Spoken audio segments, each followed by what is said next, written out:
And then there's this. 35 million Americans still waiting for their tax returns to be processed. Connell McShane in New York. What is the problem? Why the delays? Yeah, there's a number of problems, Stuart. You know, it's funny. Remote work is actually getting some of the blame for this. All the people working from home for so long. And it's not just the IRS, by the way. This has kind of turned into the summer of delay in some ways for government agencies. For example, Americans starting to travel internationally again.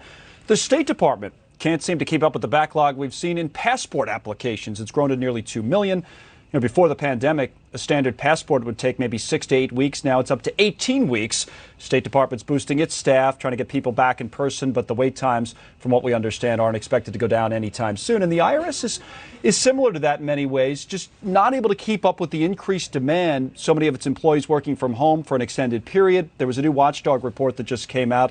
That's where we get that number you mentioned of 35 million returns not being processed, and it's leaving a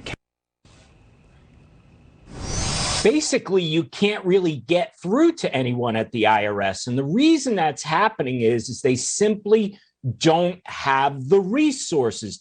The IRS was not prepared to be able to go remote.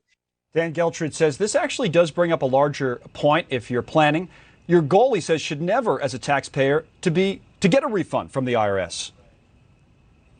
Some people out there will say, you know what, I want to have that refund there knowing I'm getting it, so I won't spend it during the year. They don't have enough discipline to save the money. Well, listen, with your paycheck, just allocate it into a savings account instead of your checking account where presumably you're paying bills.